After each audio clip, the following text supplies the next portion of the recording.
ان معاشی حالات کے بعد ایک انتہائی لیول کی، شاید یہ پاکستان کی تاریخ کی سب سے بڑی، اگر سب سے بڑی نہ ہو تو کم سے کم ان بڑی تحریکوں اور تصادم میں سے ایک کاؤنٹ ضرور ہوگی جو سیاسی حالات اس وقت پاکستان میں چل رہے ہیں۔ تو یہ ساری چیزیں اس وقت اشارہ کر رہی ہیں کہ شاید تیسری قوت ان سب کو ہٹا کے خود آ جائے۔ اب اس میں مارشل لا لگانے میں اگر ہم اندر کی خواہشیں دیکھتے ہیں تو وہ کس کی ہیں؟ ہمیشہ یاد رہے کہ جو کمزور پارٹی ہوتی ہے وہ یہی چاہتی ہے کہ اگر میں حکومت نہیں چلا سک رہا یا میرے پاس حکومت نہیں ہے تو پھر میں کسی اور کے پاس بھی نہیں جانے دوں گا۔ ایسا ہی ایک واقعہ ہوا تھا 98 میں، جبکہ بے نظیر نے ہڈن طور پر ویلکم کیا تھا مارشل اللہ کو،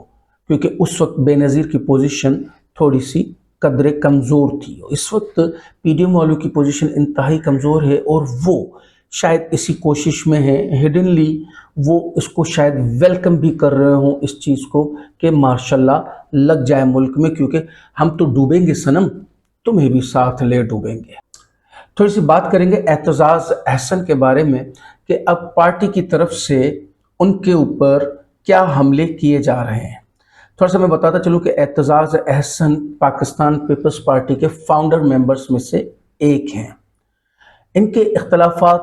اکثر و بیشتر پی پی کے ساتھ رہے ہیں، لیکن اس وقت جو پاکستان پیپلز پارٹی ہے یہ وہ پیپلز پارٹی ہی نہیں ہے جو کہ فاؤنڈ کی گئی تھی بائی مسٹر ذوالفقار علی بھٹو کی طرف سے۔ اس کے بعد بے نظیر بھٹو نے بھی اس کو بہت اچھا چلایا، لیکن اس وقت کی جو پاکستان پیپلز پارٹی ہے اس کے تقریباً جتنے بھی فاؤنڈر ممبرز ہیں وہ اس کو وہ والی پاکستان پیپلز پارٹی کہتے ہی نہیں۔ ہاں ٹھیک ہے، نام صرف وہی ہے، لیکن ان کی پالیسیاں، ان کی طریقہ کار اب بالکل چینج ہو چکے ہیں۔ ملک معراج صاحب، اللہ ان کو جنت نصیب کرے، وہ جا چکے، وہ بھی ہیپی نہیں تھے۔ مخدوم امین فہیم صاحب وہ بھی ان کے ساتھ اتنا متفق نہیں تھے، یعنی ان کی پالیسیز کے ساتھ۔ یہ اس وقت جو پاکستان پیپلز پارٹی ہے یہ آصف زرداری کی پیپلز پارٹی ہے، نہ کہ یہ ذوالفقار علی بھٹو کی پیپلز پارٹی ہے۔ اعتزاز احسن صاحب کو شوکاز دیا گیا ہے اور ان کے خلاف ایک قرارداد پاس کی گئی ہے پارٹی میں، ود ان دا پارٹی، کہ ان کو رکنیت سے بھی فوری طور معطل کیا جائے۔ ان کو ایک نوٹس جاری کرتے ہوئے ان کو کہا گیا ہے کہ آپ ہمیشہ پارٹی کے خلاف اپنے بیانات دیتے ہیں جس سے پارٹی بہت ڈیمیج ہوتی ہے اور حکومت بھی ڈیمیج ہوتی ہے۔ اس وقت پاکستان پیپلز پارٹی جیسے کہ آپ کو پتہ ہے کہ پی ڈی ایم حکومت کی کوalition میں ہے اور بہت سی وزارتیں اور بہت سی مراعاتیں کو بھی انجوائے کر رہی ہے۔ سید طلعت نے کل ایک اور ولاگ دیا ہے اپنا، جس کا کیپشن انہوں نے رکھا ہے سیاسی رنگ بازیاں اور ٹوٹے ٹوٹے انقلاب۔ وہ ہر چیز کو رنگ بازی کہتے ہیں، اسپیشلی پی ٹی آئی کی طرف اور عمران خان کی طرف سے جو بھی باتیں آتی ہیں، جبکہ حالانکہ تاریخ گواہ ہے اور اس وقت بھی چھوٹی سی بھی عقل اور سمجھ رکھنے والا بندہ یہ سمجھ سکتا ہے کہ رنگ بازیاں کس کی طرف سے ہو رہی ہیں۔ لیکن خیر چلیں، ان کا اپنا ایک نظریہ ہے، میں ہمیشہ ان کو کاؤنٹر کرتا ہوں اور کرتا رہوں گا ان کی غلط بات پہ۔ صحیح بات جو وہ کرتے ہیں اس پہ کاؤنٹر کرنے کی نہ تو میری جرت ہے اور نہ ہی میں کر سکتا ہوں، میں چھوڑے کوئی بھی نہیں کر سکتا، کیونکہ سچ سچ ہوتا ہے اور جھوٹ جھوٹ ہوتا ہے۔ اسی لیے کہتے ہیں کہ جھوٹ کے پیر نہیں ہوتے، جھوٹ آخرکار پکڑا جاتا ہے، سچ ہمیشہ چلتا رہتا ہے۔ اینی انہوں نے کہا کہ ہم اب کس بات پر یقین کریں کہ پہلے آپ بیانات دیتے تھے کہ فوج اور پی ٹی آئی ایک ہی پیج پہ اور آپ بڑے حامی تھے اسٹیبلشمنٹ کے، اور اب آپ خلاف ہیں ان کے۔ دیکھیں، خلاف ہونا اور حامی ہونا ان دونوں میں تھوڑا سا آپ کو ایک ڈفرنس رکھنا چاہیے۔ آپ یہاں تک بیان کر دیتے ہیں کہ یہ لٹرلی دشمنی پر آ گئے ہیں، ایسا کوئی نہیں ہوتا ہے۔ اس وقت بھی اگر کہا کہ اسٹیبلشمنٹ ساتھ ہے تو بالکل وہ ساتھ ہی تھے، لیکن کیا بعد میں کوئی مکر نہیں سکتا یا کوئی پھر نہیں سکتا؟ بھلے ایک خلش ہی پیدا ہو جائے، یعنی ایک ہم کہہ سکتے ہیں کہ جھگڑے کی بنا پر، جیسے دو دوستوں میں ہوتا ہے، بہت اچھے دوست ہیں، میرا اس وقت جو اس دوست کے لیے بیان ہے وہ شاید کل نہ ہو، کسی بھی بات سے ہمارا ایک جھگڑا ہو گیا، اس طرح کی باتیں ہوتی ہیں۔ لیکن آپ اس کو ایک اپنے رنگ بازی والے تجزیے میں مال پسند تجزیہ دیتے ہوئے ہمیشہ اس کو توڑ مروڑ کے بیان کرتے ہیں۔ مجھے ہمیشہ آپ سے یہی اختلاف رہا ہے کہ آپ ہر بیان کو انتہائی لیول پر توڑ مروڑ دیتے ہیں، بات کے اصلی متن کو چھوڑ کے وہ آپ آدھی بات سنا کے اور اس کے بعد اپنا تقریباً 2 پیج کا ایک تجزیہ دیتے ہیں، اور وہ تجزیہ پورا کا پورا الٹا ہوتا ہے، کیونکہ آدھی بات پہ تجزیہ کبھی بھی صحیح ہو ہی نہیں سکتا۔ میں ہمیشہ اپنے ولاگس میں مبشر کے لیے بھی کہتا ہوں اور آپ کے لیے بھی کہتا ہوں کہ آدھا سچ جو ہے وہ جھوٹ کے مترادف ہوتا ہے،